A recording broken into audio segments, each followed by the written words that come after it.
All right, muscle building fans of the sort of old school stuff. This is the October 1981 issue of Muscle and Fitness.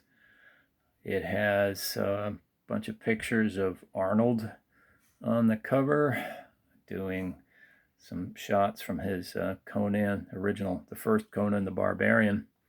And then also this issue is going to revisit the 1980 Mr. Olympia, which of course he was the victor. Controversial, of course. First feature, though, is about the New England Grand Prix, which was won in that year by Albert Beckles. This guy, Len Archambault, is from Massachusetts. I've actually seen him at a show in 1981 in Boston. And here's Frank Wainwright. If memory serves me, he did a backflip during his posing routine. Here's Harold Poole. And this guy over here, that's his guy named Ron Magnum. And I actually remember seeing him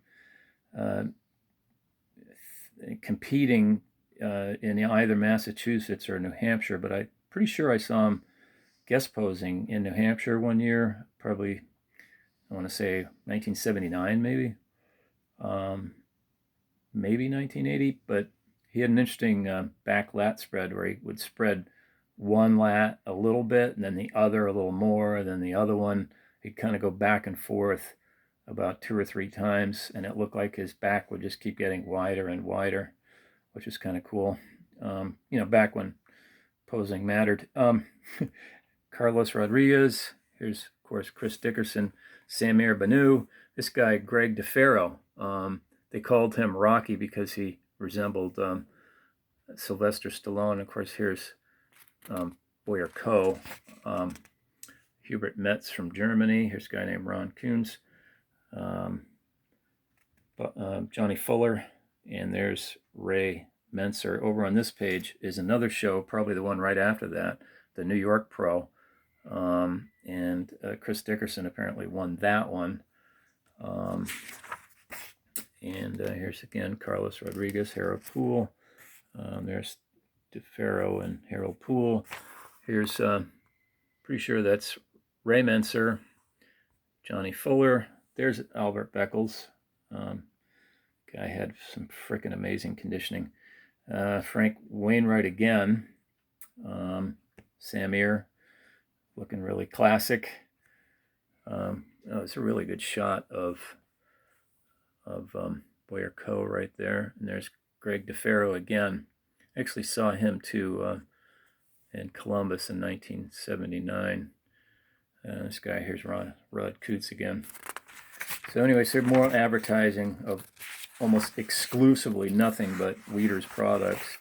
It's a feature by Bronson Austin Jr. There's Dennis Tenorino doing an advertisement for Joe Weider's weight gainer, his protein. There's a article, and they have Samir as the featured bodybuilder in this particular article. He looks pretty classic right there. Looks awesome. Anyway, so here's the revisiting of the 1980 Mr. Olympia.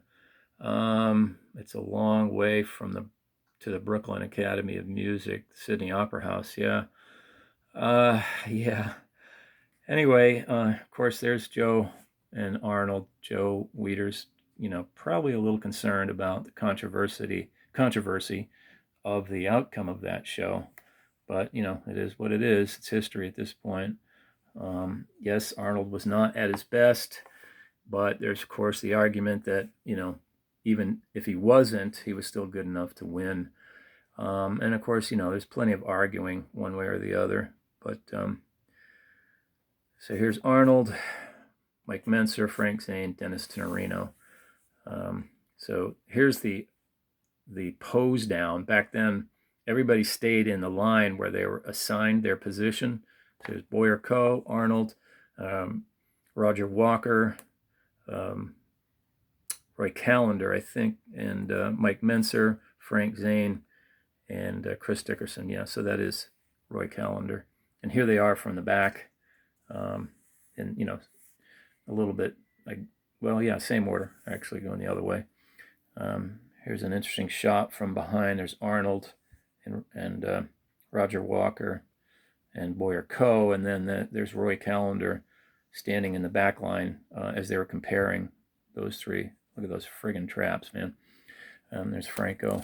And then this is backstage before the show. There was a meeting deciding about the two weight classes, and all the bodybuilders had signed a petition to make some change. And Arnold, I don't remember the exact details, but Arnold did not want to. He was the only bodybuilder that refused to. And here he is arguing with Boyer Coe. There he's looking kind of ticked off. And then the biggest thing is this picture. This is a famous picture. And I talked to Mike Menser. Here's Mike Menser after. In 1981, I saw him in Boston, and we talked about this. But apparently, at one point when Mike was making an argument that why was Arnold the only holdout to this change, and so then completely off the topic, Arnold apparently said, well, Mike Menser, we all know that you lost to Zane because your stomach was sticking out all over the place. And so you can see that things got a little bit heated right there with Mike standing up and pointing his finger at Arnold, and Arnold just sort of, is sort of like dissing him completely. But anyway, so here's the lineup again. Dickerson, Zane, Menser, Callender, Roger Walker. There's Arnold and Boyer Coe. Here's some candid photos as they followed some of the guys around Sydney. There's Tom Platz making himself some food. Here's Tom Platz out in the public. Here's Dennis Tenorino. Danny Padilla with a bunch of kids. I don't think those are all his kids. But there's Sam Ear. Ken Waller with his dogs. One of the photographers taking a break. And there's Tom Platz doing his leg extensions like he really needed to do any pumping of those quads since he had the best quads in the business back then. Here he is walking out around the beach, I guess, near or somewhere on the waterfront, probably in Sydney. I don't know if there's a beach in Sydney, but anyway, probably not. Here's them pumping up, warming up, Coe, and here's everybody in the lineup again. Frank Zane getting some assistance by his wife. Here's Mike Menser with his girlfriend, Kathy, checking out. He was definitely, at that particular show, probably, to me, he was probably one of the best. But, to each his own. Everybody has their own opinion. Here's Arnold checking out the posing platform, hugging Joe Gold. Here he is with Maria Shriver when they were kids. And still actually loved each other. But anyway, and here's Arnold, I guess, at the victory party. Here's on the airplane heading over to Sydney, and Joe is checking out Arnold's biceps. And yeah, his arms, especially his biceps, were never, they were never a weakness. I mean, even when he wasn't at his best, those frickin' biceps were insane. But anyway, that's pretty much it. There's a lot of advertising and other stories, but I wanted to point out this kind of interesting thing here that I found. There's a picture. This is an advertisement trying to sell tickets to the 1981 Mr. Olympia in Columbus, Ohio. Here's an order blank that you could actually clip out of the magazine right here. And what I found interesting about it was the price. Prejudging. You could reserve seats for $10 a person, $10 a seat. Now, I'm sure they were not the greatest seats, but $10. And then for the finals, 25 or 15 for the finals for the Mr. Olympia. Boy, have times changed. Wish it was that affordable. I'd go. I can't afford the price of the tickets anymore. And then this is kind of a cool advertisement for Gold's Gym back in the day. Here's all of like the who's who of bodybuilding. You can pick out some of the people. Here's Lisa Lyons in the front.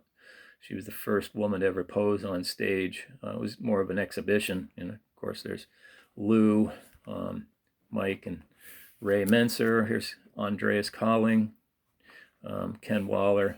There's Tom Platz right there. Chris Dickerson. I saw this guy too. I've talked about him before. Ron Tufel. I remember seeing him in a non-bodybuilding magazine when I was first getting interested in bodybuilding, and I was blown away by his physique. And I guess he passed away, but he was an amazing poser. That's where I saw him, was guest posing at the Mr. New Hampshire contest back in the late 70s or early 80s. And then again in 1981 at that show in Boston. But anyway, that's pretty much it for this issue. This went in a little bit longer than I expected, but that's an amazing advertisement there with Gold's Gym and all those guys and girls. Anyway, out for now. Thanks for watching.